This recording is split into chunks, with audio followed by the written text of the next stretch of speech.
Small business is a part of all of us each and every day. It's where we eat, it's where we shop, it's where we go to meet our friends and colleagues. In the wake of COVID-19, our small business community desperately needs our help. We must do our part to help our local communities to once again thrive. We must focus our attention on the small businesses that are the fabric of our great nation. SureUp is a network of small business owners, their employees, and local consumers all working in unison to support each other. By creating incentives for consumers to think local before considering regional and national providers to fulfill their needs, we create local job opportunities and rebuild our communities. In addition, through AI-driven tools and machine learning, in just 5 minutes a day, SureUp assists business owners in improving their social media presence, which enhances their visibility among consumers and levels the playing field so that local businesses can better compete with large, name-brand online competitors. When local businesses leverage the SureUp platform, full-time and part-time employees, whether W-2 or 1099, are rewarded with a variety of voluntary perks and member benefit options. These include discounts on the things people do every day, access to low-cost, subscription-based telehealth and teletherapy, discounted prescription drug plans, connection to exclusive Prosper resources, and so much more. All for less than the cost of a cup of coffee each day. The JumpStart Marketplace is here to support the health and wellness of individual employees, as well as the health of businesses in the local communities in which we live and work. We're all in this together. So join us as we reinvigorate our local community and improve the physical and financial health of working America.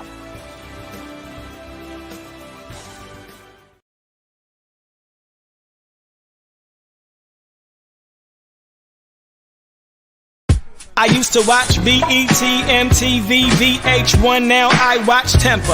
Soca, Calypso, Reggae Dancehall. Don't stall, better get tuned in to the tempo. Don't have cable, they got an app. Go to your app store, download that. Whether it's tourism, cuisine, or the social scenes, if it ain't Tempo, it's a rap. Who got the Caribbean views? Tempo. It's the latest in Caribbean news. Tempo. You tryna cook Caribbean food? Tempo. You know they got the music videos too.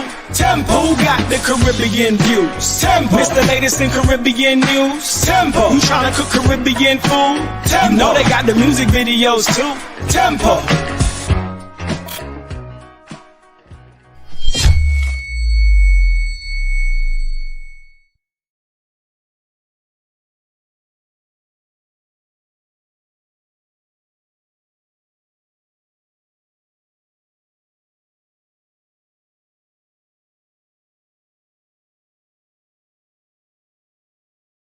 Live on Facebook, and we're live on several platforms on Facebook, as well as we are rebroadcasting on Tempo Television here on the program. I'm joined by my colleague. She is the super dynamic, and boy, she did a bang up job, didn't she? Man, she pulled that teacher card on us. I mean, Terry, I did not see that coming, man. I did not see the teacher card coming. Very hard. I love teaching. Oh my! And your passion, your passion for teaching, it was oozing out. It was just oozing. Yeah, I love teaching. Oh my God, that's great, man. You look like it's a passion, and is driving and motivating you to do what you do as an educator. Absolutely. I mean, it's how long you been? I know you taught, but I wasn't sure how long you've been teaching. Over 12 years. Over 12 years. Yeah. Okay. So I Okay. I teach at Medgar Evers College and John Jay College, but I also taught at Metropolitan College of New York and an online college, Bryan and Stratton in Buffalo. So yeah, Okay. I've been teaching a long time. Fantastic. I love teaching. Yeah. Yeah, I had to ask the conversation as a parent, and having a grandchild, being a grand. I don't like to call myself a grandfather because I don't look like a grandfather, right? I'm not being no grandpa. I'm Pops. Okay, I'm Pops. All right, I'm not grandpa. I'm Pops. I'm PG. Okay, and so having a granddaughter and looking at the future of education and the role technology is going to be, I venture to say, Terry, that we're going to see a transformation in this country regarding education. Absolutely. Asia started this process already. I know that because in my travels to Taiwan, technology was playing a very prominent role in terms of how they were educating their children, their young people. Right. And so I believe this country was forced. It's a funny thing, Terry. It is ironic how COVID, in a weird way, because of how disruptive it is, it has now forced us to have to now have different methods as to how we address the things that we are our legacy system. We have legacy systems in this country, and so I believe COVID has really forced us as a country to do things differently. It has. I agree with that totally and completely. It has forced us in education as far as our online learning. It has forced us as far as business is concerned. It's forced businesses to go online, to have a presence online, to have an opportunity for you to purchase their widgets and their wares. That's why the marketplace is so important in this economy, because there are small businesses that would not have an opportunity to be able to display their wares and have it sold. So the marketplace is giving them that opportunity, as well as what we're doing here, educating our listeners, making sure that they understand that there is available resources for them to start, to grow, and to expand. And so, yeah, COVID has definitely done that. COVID has changed the game as we know it, both intellectually, both in the business and economics and in all that we do, and even in the healthcare system. I don't ever remember, having a cure, well, not a cure, but having a shot available, in such a short period of time that is, the immunization for COVID. I mean, that happened really, really quickly. I mean, there's a couple of companies like Pfizer that have done it and, have done it really quickly, and a few that are working on it. But COVID even changed that. COVID even changed how we, turn things around in the healthcare sphere as well. We talk about telemedicine. Telemedicine was having a hard time. I know we had a speaker on early on this month that talked about how her business was growing and expanding through telemedicine and through therapy. So there's a lot of things that COVID has done, has really changed how we look at things and how we respond to things. So because change is constant, Terry. Mm-hmm. Change is constant. Yes. But strangely enough, even though change is constant, most people resist change. Yeah. So you see the contrast? Yeah. You see the if you will, the paradox of change is constant, but people are afraid of change. Yes. Yes. So when you put the two together and you look at how innovative technology has forced us to change, how do we get the old school way of thinking to not impede the progress? Because if it wasn't for a health crisis, if it wasn't for an economic crisis, and without technology, we would be in a world of trouble. We would be. Okay. And I think the way to do it is education. I think education is key. I think that's one of the, because like you said, change is constant and people resist what they're unfamiliar with. People resist an outcome that they just, they have no control over. Even if it's to their own detriment. Even if it's to their own detriment. Absolutely. Okay. Absolutely. It's like always, right? Some of the greatest, we marvel at some of the greatest inventions and wonders of this world, right? Mm-hmm. Before you could have sailed beyond the horizon, people were afraid because they thought the world was flat. That's right. And so therefore, if you go too far, if you venture too far, you're going to fall off of the edge of the earth, right? That's right. And then here comes the airplane, right? Mm-hmm. If God wanted us to fly, he would have given us wings. Yeah, you're right. And so people were deathly afraid of going on an airplane to go from point A to point B. Now, you can't keep us off of a plane. That's true. You know what I mean? So when they say familiarity breeds content, right? And people are just, they're happy with the way they are. Don't try to change anything. Don't rock the boat. Let's just keep things even, Steven. Don't change what's familiar for me. You know what I mean? So, but I'm really glad. In a very, people are saying, but how do you say you're glad in one of the worst, should I say, in terms of the history, one of the most detrimental, deadliest, I mean, in the history of the country is the COVID-19. Yeah. Why? Because it really forces us to do things differently. It does.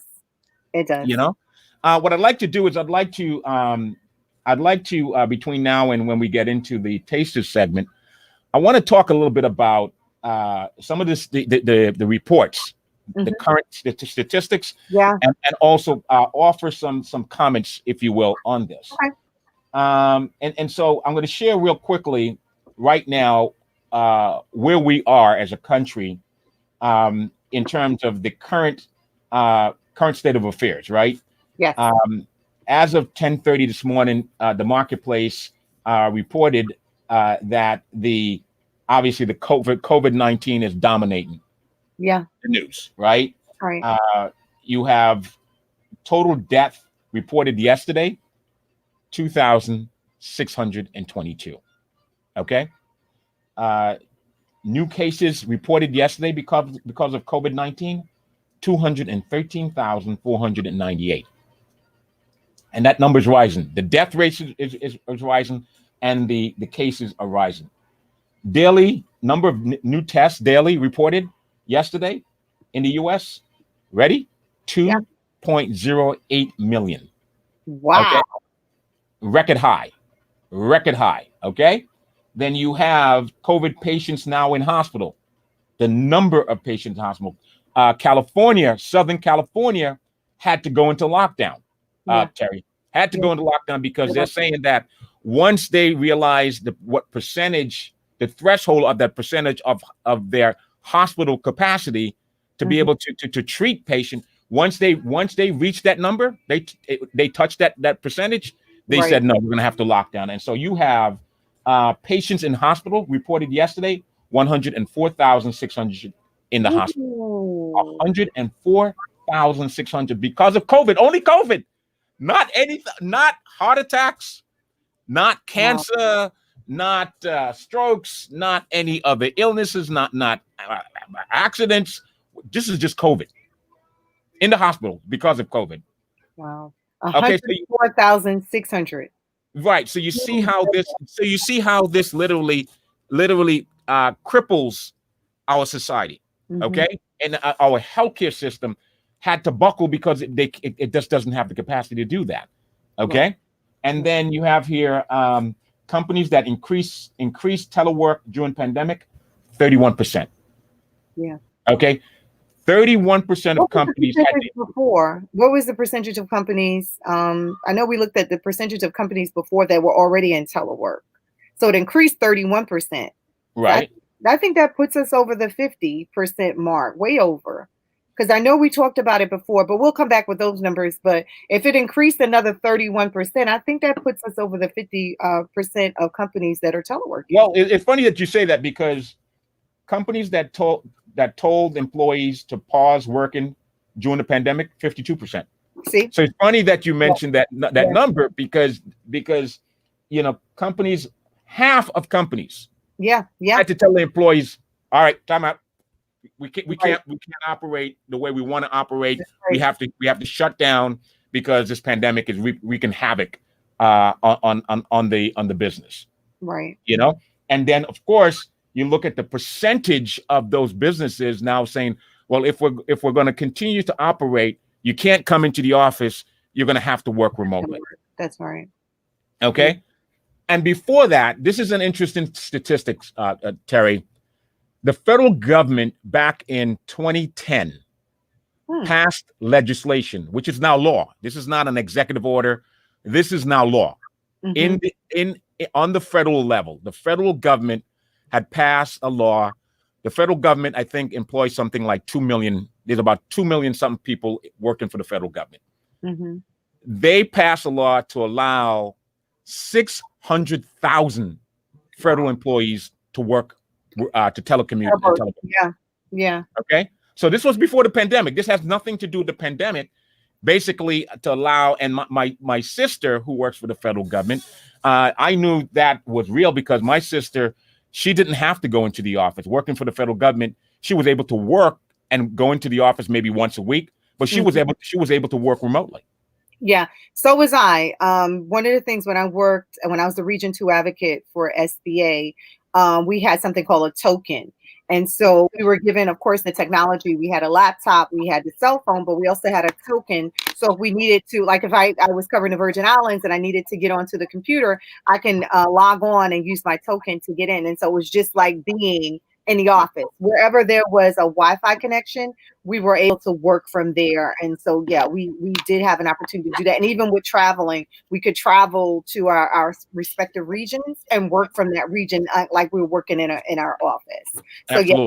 And that has been going on for a while. I remember my colleague from GSA, her job was to downsize. She was downsizing the federal office buildings way back when. So, they were prepared. One thing about the fact, they were more prepared in the federal government for what happened during this pandemic with the 52% or so people having not being able to go into the office. They were prepared to continue service along that way because they had the technology in place and they had already been doing it for some time. So you're absolutely right. Your sister was one of the individuals, and so was I. We work remotely. Okay, so let's take a look at COVID-19 economy Q&A. Okay, mm-hmm. And I'd like to get your feedback on this. Mm-hmm. So one of the question was, what happens if the federal government does not provide more money to state and local governments in the next round of coronavirus relief? Do you want me to tell you what the answer is, or do you want me to hear your response and then give you how they responded here on the marketplace? So I'll respond and then you can give me. I'm an educator. I'm always gonna take a stab at it. all right. Okay, go ahead. Take a stab at it. Take a stab at it. So based on what I'm seeing here in the tri-state area, what I'm hearing about in California, I believe if the federal government does not give the extra funding, I think a lot more is going to shut down and we're really going to find ourselves in a bad situation. So what am I talking about? I'm talking about the fact that, their services were working from home, but the services still have to take place, right? So there are businesses that will be closing. And we talked about this, that will never open again, right? There are communities that are impacted by things like the Yankee Stadium or these other arenas, the mom and pop shops that were around them. And so they're going to close and never open again. And so I can see a blight in several neighborhoods and communities if the federal government doesn't step in and offer funding. In addition to that, the healthcare system, like you said, is already buckling. And so if the federal government doesn't step in on that level with the healthcare system, with providing services, because we're going to need more services. We're going to need more space. We're going to need more technology. It's a ton of things that's needed. The federal government doesn't step in. We're going to have a huge problem. So that across the board, education, healthcare, business, everyone is going to be impacted by this. All right. So check this out. The answer to that question, and again, let me recap the question so we know what the question was. Mm-hmm. This is on the COVID-19 economy frequently asked question. What happens if the federal government does not provide more money to state and local governments in the next round of coronavirus relief? They're not going to be able to sustain themselves. The answer, the response was that unlike the federal government, most state and local governments are bound by balanced budget requirements, meaning that when revenues decline, they are forced to either reduce spending or increase taxes. That's right. Without the federal assistance, the revenue drop would likely result in more job losses. According to Tracy Gordon, a senior fellow with the Urban Brooklyn Tax Policy Center. State and local governments employ more workers than any other sector, she says. Okay, so that's the response to that question. The other question is, what will it take to persuade people to get a COVID-19 vaccine? Oh my gosh! Oh my gosh! You know, before I give you their answer and you respond, you kind of touched on it, right? You brought it up, right? You talked about the whole testing thing, right? And we talked about it last week, right? We said that they surveyed 60% of Americans and 60% said they would do it, 40% said no, right? And I went as far as saying, listen, if all else fails, right? And it's like they tried everything, right? And the vaccine was it. I know a lot of people will be lining up saying, you know what? Inject me, okay? So without that being forced, right? People don't like change. So you're not has to be forced. But the question is, what will it take? Now, the reason I asked that is because I'm going to share something with you before I give that answer and before you respond. The question was asked the other day, get $1,500 stimulus check for COVID vaccine. How one plan would work. So show me ready. Show me ready. Wait a minute. So wait. So you think a check will do the trick or what? Wow. I don't know. Some will still be diehard. I think it'll be seeing more people get it. Like, for instance, having President-elect Biden and former President Obama, like those people get it. And then folks are like, all right, if it's safe for them, I think that's one way. But it's like, and we talked about this last time, when the new Apple phone come out, you don't run and buy the new Apple phone because they got to work out the quirks in it, right? So people are like, this is my body. You don't get to take that back once I'm vaccinated. So, oh my gosh. Yeah, folks are not ready to jump in so quickly. Oh my God. We're creatures of habit, right? We're creatures of habit. And so therefore you literally have to drag us to do what we have to do. So I do think now, pause for a minute. I do think some will be motivated by a check, though. I do. Absolutely. Yeah. Show me the Benjamins, Right. Show me I don't know if you know how many people who participated in the clinical trial of the development of the vaccine were paid. Oh. And so, yeah. So if you were not paid to do it, would you do it? Okay, that's true. Now, the question is there a price on somebody's life, right? Is there a price? And so clearly, let's bring in our colleague Jessica here, because I want to grill her too. And this year, there's a beautiful colleague. You didn't give me time. I just walked in. Oh my goodness! Oh my goodness! So Jessica, we're having a juicy conversation about the COVID vaccine, and the question was, what will it take to persuade people to get COVID-19 vaccine? I just read a headline that says that if there was an incentive, would you be willing to get COVID-19 vaccine in exchange for $1,500 stimulus check? Oh my! Right. Yeah, I would. See? That's gonna pay for that's gonna pay for my credit card bill for holiday Christmas shopping. Oh my gosh! It's no, seriously. What are your thoughts? What are your thoughts on that? I'm curious. So we started talking about this last week. And we talked about a few things, and I go back to the analogy about new things, like the Apple phone, right? So when the Apple phone, I'm not going to be one of the first people to check it out because there's some quirks that need to be worked out before I go and grab an Apple phone, especially for the price that it is, almost $1,000, right? So that's one way of looking at it. But then there's others, that are saying, well, if I see other people actually get the vaccine and they're okay and they're healthy, if I see President-elect Biden or former President Obama, then I'll be more inclined to take it because I'll know they had to go through vigorous tests. Okay. So you just opened a can of worms now. Because see, we talked about the mullah, we talk about the fazuls, huh? We talked about that as an incentive and influencers. Don't forget that. Wait. No, I'm about to say that. I'm about to say that. Do you think it's going to work where leaders are going to step up like Obama and Biden and all the influential people in the country?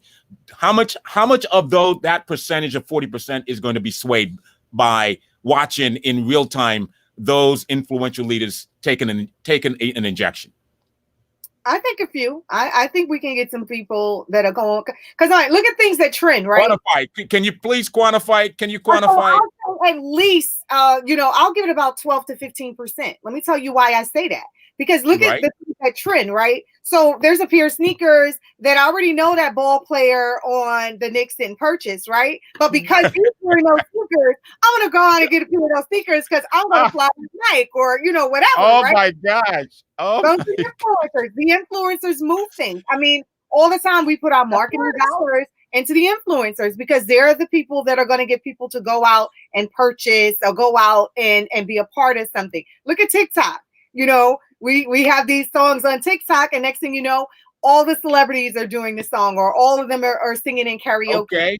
Okay. So guess what now? So now, do we now use celebrities like they endorse consumer products? Do we use celebrities to do a public injection because they have such a huge? I mean, look at Donald Trump, right? I think you ask a lot of.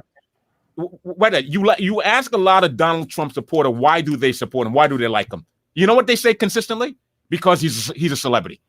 I mean, it's the most insane thing. I don't understand that. You like him, forget about his policy, forget about what he does. I like him. I'm going to endorse him. I'm going to support him because you know what? He was the star on The Apprentice. He's a celebrity. My point, but that's my point. Go ahead, Jessica. You wanted to add to this? I said, I'm sure the celebrities that will be taking the vaccine or whatever will be paid more than $1,500. You're right. You're right about that. You're right about that. And so let me just give the response here. It says here, there's a saying in public health that vaccine don't save lives. Vaccination saves lives.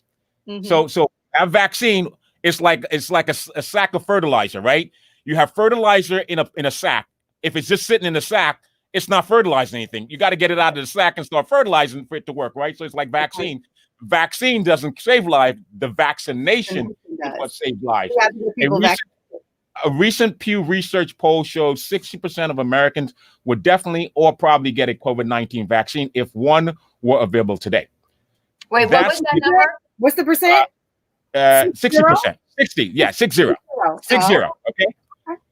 That's an improvement, but 21% still said they do not intend to get vaccinated and are pretty certain more information won't change their mind. So no amount of information is going to change their position on it.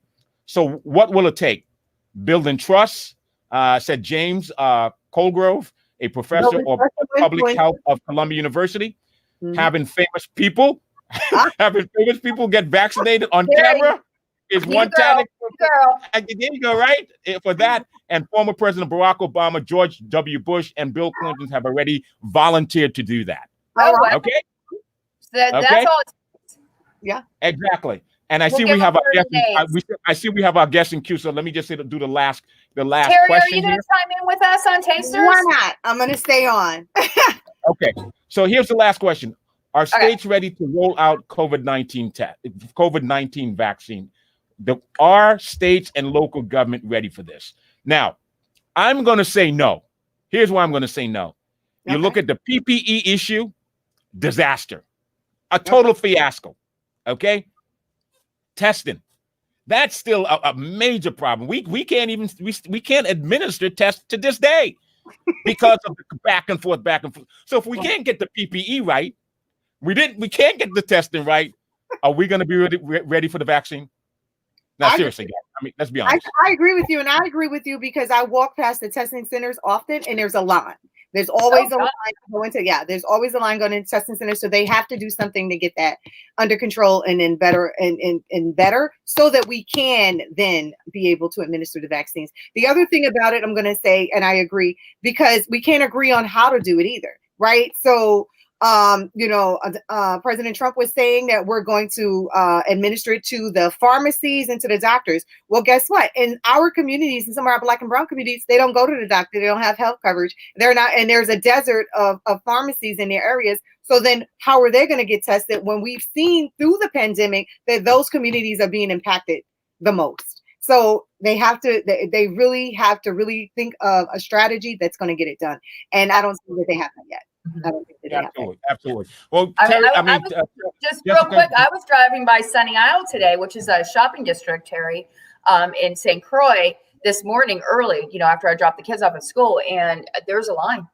Yeah. Waiting to be tested. Mm-hmm. I mean, St. Croix, we do have the rapid test that we can get tested and get results back in 20 minutes. Mm-hmm. Mm-hmm. And that's, when the kids went back to school over Thanksgiving break, I don't know if I chimed in on that before, but they came in and they got the test results back in 20 minutes on campus. Awesome. See, and that's doing it right. But how do we cater to that massive number of individuals that are going to be looking to get the vaccine? If we're talking 60%, that's a large number. So then large number. Absolutely. So we can't have lines around the corner waiting for a vaccine, because then people are not going to want to do it. That's a whole nother situation that we'll have a conversation about, Anthony. Is okay. So now that we're unable to vaccinate quickly, people are leaving the line. So how do we get those people back? They're discouraged now. Yeah. So absolutely. Now, before I hand the show off to you guys, I want to share, because I know that your next guest, she's patiently waiting in queue, and we'll do the intro for your show. But let me just share this, because this is so timely. This headline is so timely. The restaurant industry in free fall. Okay. Mm-hmm. This was reported by Yahoo last week, I think it was. Mm-hmm. Restaurant industry in free fall. 10,000 closed in 3 months. 10,000 restaurants closed in 3 months. Okay. Wow. Association to Congress. The whole industry needs a down payment relief bill to make it to the new year.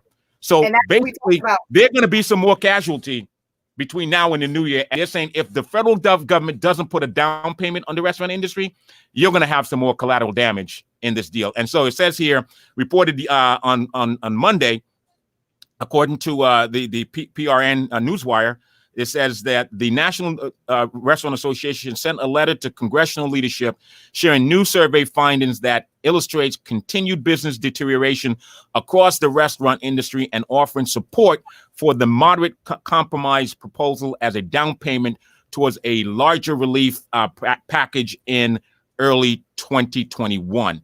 And so I'm going to stop there. I'm going to play the intro to your show. And obviously, if you're okay within your conversation, I know you guys are going to have a great conversation. I know this guest. She's pretty dynamic. She is a leader in her own right. She does great. She's very involved in the community. So I know it's going to be a great conversation. I want to be able to interject some of this report that I have here as we continue. So let's. Did you introduce her? I didn't hear you. No, I did not. No. Okay. I'm going to play the intro, and then you can do the introduction. Okay. Awesome. All right. Sorry, my audio's off.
welcome to Tasters. Happy holidays to everyone. We're down to, I don't know how many days to Christmas, but I know my kids are counting. Today we have a St. Croix local restaurant owner, Miss Santa Joseph. Hey, how are you? Hi, how are you, Jessica?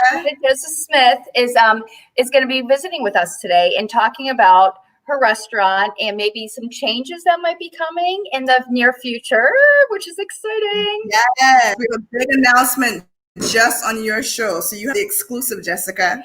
Oh my God, that's great, because I was talking to Santa, everyone, all of our viewers. I was talking to Santa yesterday, and she's like, we're moving, and we'll get into it. We'll start from, the start to finish. But she's like, we might be doing a transition, a move. And I'm like, oh my God, it'd be great if you guys could, announce it on the program. So, but welcome to the show. Welcome to Tasters. How are you? Thank you. I'm doing awesome. It's great to be on here. Great to see you. Every time I see you, you always have a great smile on your face. So happy to be here with you.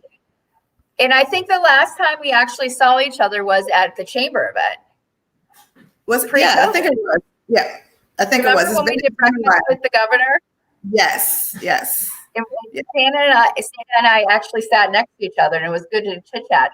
But I would always go into Chop, her restaurant, for breakfast. Yes, thank you. Yes, thanks for supporting us.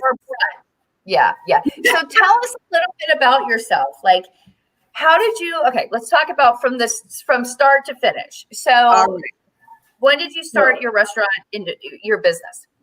So we actually came up with the idea back in 2007, sitting on the beach in West, and I was living in the DC area, and I really wanted to do something home and come back home. I was living 50-50, going back and forth, and I researched, and one of the things I remember from my childhood is going to the Ponderosa restaurant with my family, and so picking IHOP franchise.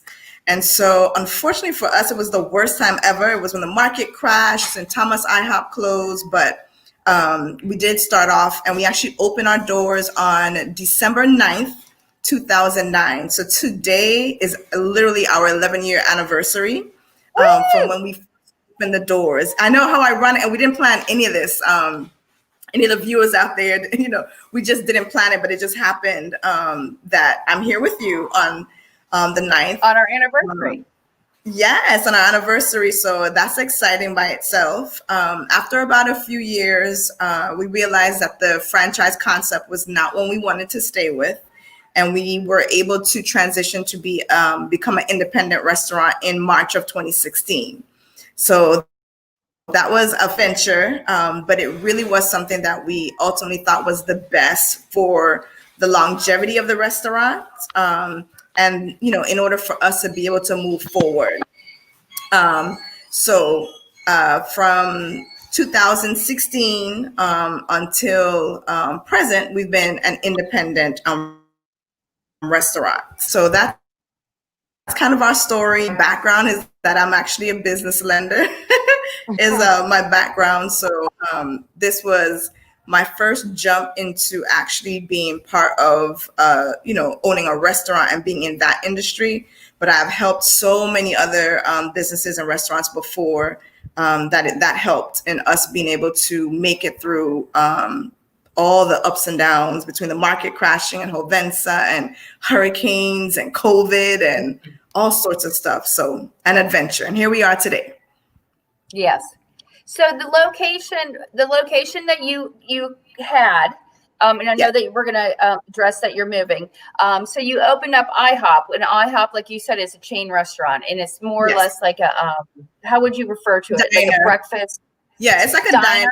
Mm-hmm. Yeah, so IHOP is more of a diner, and the really interesting thing is that when we brought the concept to St. Croix, our community just did not treat it like a diner. Diners, you normally have breakfast, late night only, but we had a lot of business for dinner and lunch as well. So we were really blessed with that. So instead of it being the traditional IHOP concept, it really grew into so much more. Even as an IHOP, we did wine tastings, we did karaoke, we did so much at IHOP. And we were the only IHOPs to serve beer and wine because we serve so much dinner, a high percentage of dinner traffic was coming in. So it was really a unique that we had. That's awesome. And it's so funny because like when I was a child, I was raised in Pittsburgh, and we would go to church and then we would go to Denny's. Mm-hmm. Yeah. So same kind of thing. Yeah. If we had more IHOPs in Pennsylvania, we would go to IHOP, and that's what we did. Right. And eat after church. But get your pancakes, get even the blueberry syrup. Remember that? Right. Remember that. Yes. Okay. So that concept. Okay. And then the wine tasting, I think, is fabulous. Okay. So then we went to Chop. So Chop, was more catered. And then the thing about you that I'm like really impressed with, because, I managed Tutu Benny for years and years and years, and we were only open for dinner from 6 to 10, but you guys were open from what? Yeah. So when we first started and up until about 2017, we were 24 hours on Friday and Saturday, and then 7 a.m. to 10 p.m. during the week. So I can't tell you how many 24-hour days I've spent in the restaurant because of whatever happening. So the hours have been grueling for most of the time we've been open. And then after the hurricane, we really decided that we wanted to cut down on the time. One, because we had such a challenge with staffing, and we didn't want to lose quality of service, which is really important. CHOP stands for Crucian Hospitality Our Promise. And so it is, and so it's really, really important, especially when we transition. Our core was to really increase our service quality and turn everything fresh possible. So we had fresh sofrito, just everything that you can think of that we purchased before. We tried to get it either made in-house or have someone local to make it. So that's the beauty, and that's the thing that I love about CHOP, is because it's not just about our business, but we support so many other local businesses, from the local juices to the sofrito to the fishermen. And we're really proud of that aspect of being able to not just sit there and, take everything from the community, but actually to participate and to give back as well to other entrepreneurs. So that was something that we're really proud of. Yeah, absolutely. And I love it that you do that, Santa. I think it's great that you support. Well, we all have to support each other, but it's great that you support, from everyone, from making those local juices to the fishermen. And I know CHOP, didn't you guys do like a lobster night or something on Thursdays or something? Oh, yes. So our most popular night is our Thursday nights: king crab legs, local lobster, seafood boil, lobster and shrimp Alfredo. It literally was our number one night. For folks. And so it really catered to what our mission of delivering quality, fresh food at an affordable price, and making it a family affair. So the whole family can come in and, grab a plate. And then we would still sneak in a pancake if the little one wanted a pancake at that point. But it was one of our big concept changes when we switched over to being an independent restaurant. It's a demand that our guests, our customers kept asking for. It's like, we want some more seafood. We love your salmon. Can you do some more seafood? And so we've been blessed to be able to, spur that and bring that on. My husband, Charles Smith, shout out to the hubby. He really led the effort for King Crab Leg Night. He only cooks with love, is what he says. And so that was his specialty night. And then we had the privilege of having other guest chefs come in as well. Sean Scarrett, who owned, Salud and Princess, stint with us, and that was awesome. And really, brought in of his. You were going to say something? Sean was a guest months ago, but we love Sean. Yes, he's amazing. Yeah. Yes. Awesome. Yeah. So we've just been having fun. I completed a 10,000 small businesses program with the Goldman Sachs program that they have actually out in the Northeast. Mm-hmm. And one of the things that I got out of that program was, we really wanted to combine food and fun. And we're on an island, and so we have to figure out how do we attract the same wallets over and over and over. Yeah. And it's something that we really try proactively to do, is to give our guests a fun and real reason to come back in. Let me go back and see what Chop is doing this week. What are they up to again? If it's not Bob Marley bingo, or stuffed lobster or wine tastings. We had a beer tasting. Or that murder mystery thing you did. Yes. Oh my goodness. I get stopped so many times asking about when are we going to do our next mystery. I told Tyson, I'm like, we need to go. Like, how fun is that? No one else is organizing this, and I don't have to organize it. We can go. We can have dinner. We can have It was so much fun. We sold out all of our shows, and it was a ton of fun. It was a ton of fun. Yes. It was awesome. We did a 3-course meal, and then an interactive drama would play out in the middle of it. So it was a lot of fun. That sounds super amazing. That really sounds great. Well, first of all, your enthusiasm is like really bright. Being in the restaurant business isn't always an easy task, but the fact that you can combine food and fun is a no-brainer. So I'm glad, I'm glad we're part of this segment today. But more importantly, I'm glad to hear about all the success that you're having at Chop, and then know what the name means now. Yes. It's all, yes. It's all Caribbean hospitality is our promise. Is just, it's awesome. So thank you so much for sharing that. Now, let me ask a question. So what is your specialty dish? Because you've talked about a lot of food. It made me hungry again. But, what is... I know, I'm hungry too. Yeah. Right. And so it's hard for us to narrow it down to just one item, because we have such a broad menu, because we serve breakfast, lunch, and dinner all day. Yes. So if you were to ask me, our popular breakfast dish would definitely be Rosie's omelets, the best omelets on the island. Our Crucian breakfast. Those are our top two, and of course, our French toast and pancakes, but the very popular would definitely be our omelets and the Crucian breakfast. And for those that are off island, our Caribbean or Crucian breakfast is like the stewed sawfish, again with the local sofrito and homemade seasonings. The Johnny cake or fritters or dumb bread, the boiled egg salad, cucumber salad, all of that in there.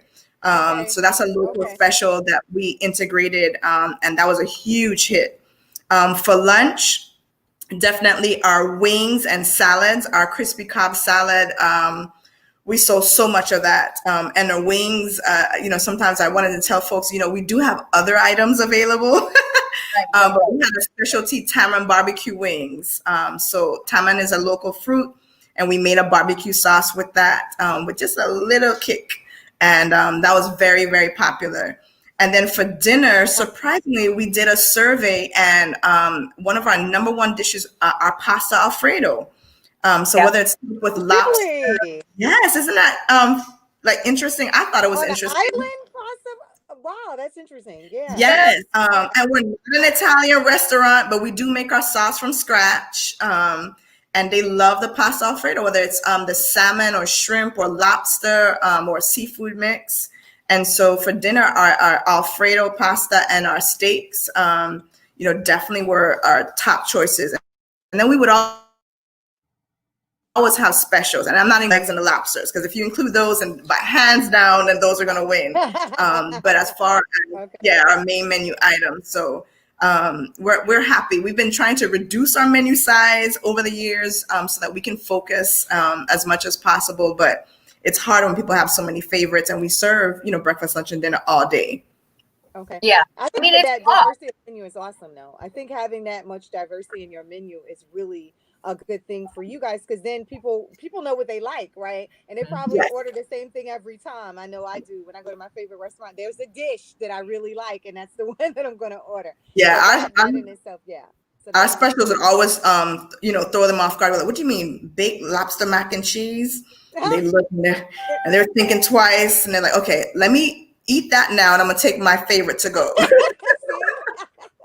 Yeah, no, because it's hard to take away their staples. I mean, being in the restaurant business for like 20 years at Tutu Benny, you know, we would switch up our menu, like, I don't know, like 3 times a year. And they're like, you took off the double pork chop? And I was like, yeah, it's summer. We took it off. Not a little season here, but they got mad. So, Yeah. I mean, it's hard to, you know, it's like, God forbid, I can't take that off. Right. And Michael, like, that. They don't realize that one person that won it all the time. Like or they a come couple in people the week and you know you have their business. Okay, so moving forward, I love your menu. You know, Terry, I used to go there I try to go there like once a week with a couple friends, and we would have breakfast and just chat and just, you know, talk over business. And I loved it because I could order like the Cobb salad, but I could have hash browns and pancakes. You know what I mean? Yeah. It's great. You know, Chop's probably the only establishment that I know on Island that offers that. Yeah, I'm not sure if anybody else does. That's one of our niche is that you can come in and you can, you know, order what's on your mood, you know, and especially when we have shift workers or there's some people who just don't do breakfast. So the first thing we sell in the morning is a T-bone steak with mashed potatoes, you know. Or there are other folks who, you know, that can do breakfast all day long. And so it really was a great, you know, niche for us and, you know, something we've continued to do as we evolve. And especially for families with children, because, you know, they can be so finicky. So you can have one child wants this and the other wants that. And the parents want grown food, or grown-up food, you know. So we found that a lot of families, you know, felt comfortable coming because everybody had the opportunity to enjoy. Absolutely. So are you going to, okay, so I don't know if you heard this earlier, Terry, but so Santa and Chop, they're relocating and they've been, you know, in their location for many years, and this is huge. And we were talking the other day. It's big. Okay. So anyway, she's in a new location, and we're hoping by the new year, maybe?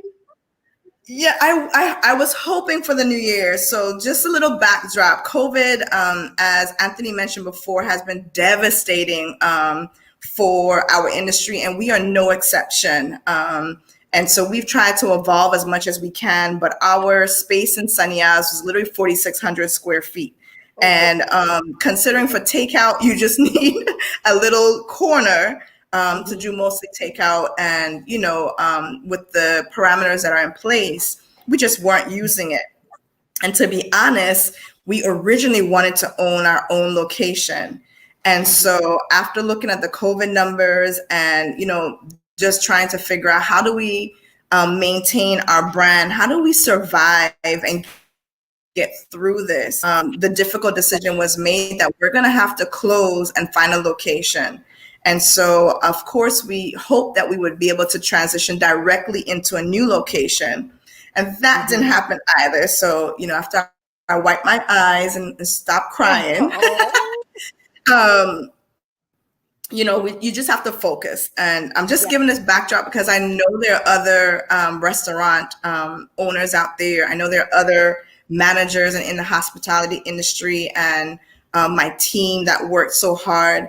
It's very difficult. And we're faced with such hard decisions and tough decisions to make that it's just an unthinkable position to be in. And we understand that our government, the governor, the president, everyone in charge, they're making decisions based upon the entire community. So it's not that we're against those decisions. It's just that when the mandate comes down and we're suffering from it, we have to make very drastic decisions. And that's what led us to saying, okay, we're going to close until we can find a place that's suitable for where we are now and what's happening now, and a place that will allow us to continue and be here beyond COVID-19. Right. So fast forward, we actually just signed the contract. And literally we just signed the contract. And so drum roll, hours ago. We are going to be in downtown Christiansted, right across from the Vitima building. So, oh yes, right there. Okay. So the sad news is that we do have to do a good bit of build out. It is partially a historical site. And so it's going to take us, a few months to actually get in there. But we have some great ideas of having some open air dining, a rooftop space. Yes. Jessica, I'm coming. Yes. So the great news is that we do have a new location. Again, we're going to be right across from Vitima. You'll see the updates. We'll keep you posted as we progress through the entire project. Okay. So we're super excited. Yes. Okay. And so, it'll be sorry? Do you have a website? We don't have a website yet, but it is under construction. Shout out to Crucian Point. They're going to be working with us to get that up and going. But we do have a Facebook page. Yes. Okay. Top USVI. So we'll be posting the updates there. We'll be building, it's 3 different buildings. One of the buildings will be for Stitch and Style and Stitch, which you'd think since we were closed temporarily, I'd be bored. But instead, my sister and I joined together and we're doing an embroidery company. And so the embroidery company, yes, sisters. So shout out to Shayla, Afro Barbie, Style and Stitch, coming soon. So just when I thought I was taking a break while we transitioned, it didn't quite happen. So we're really excited about moving. We were hoping to stay in the Mid-Island area, but we're still excited to be a part of the Christiansted community. We're excited to bring our brand there and to evolve with our new location. So stay tuned, and we're hoping that everybody will follow our progress and keep in touch. And in the meantime, we'll be catering. So if you miss us too much, you can contact us at chopusvi at gmail.com or Facebook.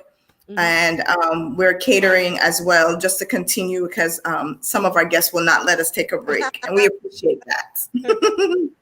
Good. So you have exciting. Yes, hot off the press. That's right. Hot off the press. So she's giving us an exclusive, Jessica. We got an exclusive on you did. She did. Yeah, my first one, Santa. Thank you. I love it. I haven't even posted it on our own Facebook page yet. The ink isn't even wet on the contract. Right. So, well, thank you so much. Yeah. So we'd like to have you back on the show. Once you guys open up your doors and everything, and we can actually see the restaurant and see your new establishment with your sister, the embroidery company. Awesome. Well, congratulations. That's Thank you. Thank you so much. Thank you. Yeah.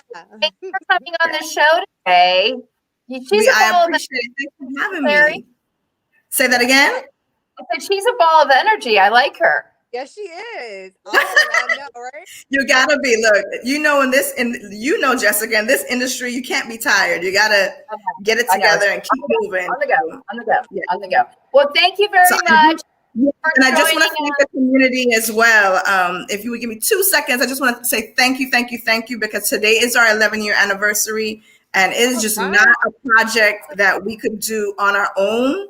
It's not a business that can stay this long on our own. So I just really, really want to send a heartfelt thank you to the community for supporting us, our team members, old and current, and just everyone.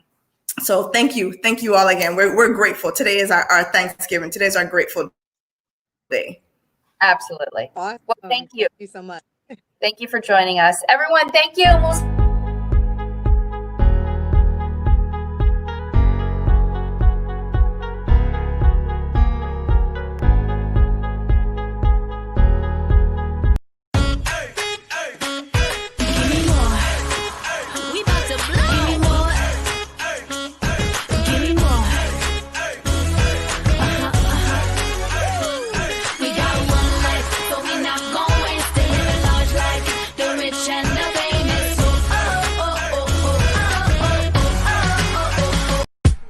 used to watch BET, MTV, VH1, now I watch Tempo. Soca, Calypso, Reggae Dancehall. Don't stall, better get tuned in to the Tempo.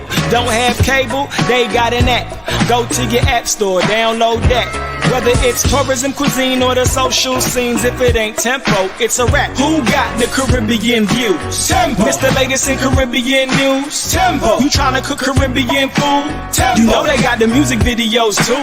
Tempo. Who got the Caribbean views? Tempo. It's the latest in Caribbean news. Tempo. You tryna cook Caribbean food? Tempo. You know they got the music videos too. Tempo.